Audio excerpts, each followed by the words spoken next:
ஓம் நமச்சிவாய. வணக்கம். ஆகஸ்ட் 16ஆம் தேதி முதல் 22ஆம் தேதி வரை ரிஷபராசினருக்கு உள்ள பலன்கள். ரிஷபராசினருக்கு இந்த வாரம் மிகச்சிறந்த வாரம்.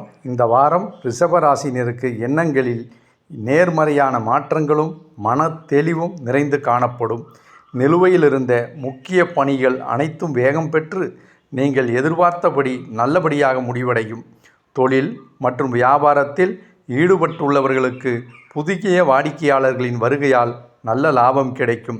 அலுவலகத்தில் பணிபுரிபவர்களுக்கு மேலதிகாரிகளின் ஆதரவும் சக ஊழியர்களின் ஒத்துழைப்பும் தாராளமாக கிடைக்கும்.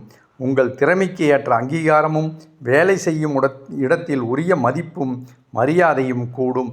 பொருளாதார நிலையில் எதிர்பார்த்ததை விட நல்ல முன்னேற்றம் ஏற்படும். நிலுவையில் இருந்த பணவரவுகள் கைக்கு வந்து சேரும். குடும்பத்தில் நீண்ட நாட்களாக இருந்து வந்த கருத்து வேறுபாடுகள் மற்றும் குழப்பங்கள் நீக்கி அமைதியும் மகிழ்ச்சியும் நிலவும். கணவன் மனைவி இடையே புரிதல் அதிகரிக்கும். குடும்ப தேவைகளை நிறைவேற்றி மகிழ்வீர்கள். பிள்ளைகளின் கல்வி மற்றும் அவர்களின் எதிர்காலம் குறித்த நல்ல செய்திகள் வந்து சேரும். புதிய முதலீடுகள் அல்லது சொத்துகள் வாங்குவது தொடர்பான பேச்சுவார்த்தைகள் சாதகமான முறையில் தொடங்கும். ஆரோக்கியத்தை பொறுத்தவரை பெரிய பாதிப்புகள் எதுவுமின்றி உடல்நிலையும் மனநிலையும் உற்சாகமாக இருக்கும்.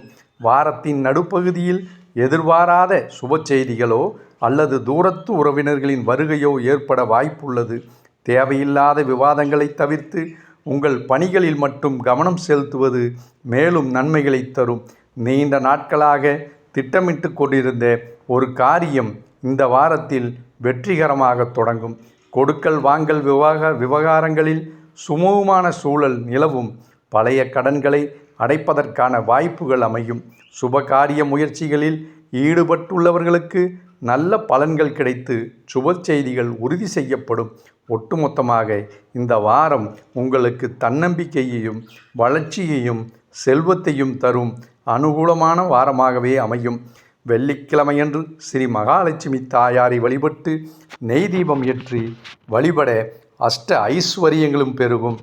நன்றி, வணக்கம். ஓம் நமச்சிவாய. இந்த சேனலை சப்ஸ்கிரைப் செய்யாதவர்கள் செய்து கொள்ளுங்கள்.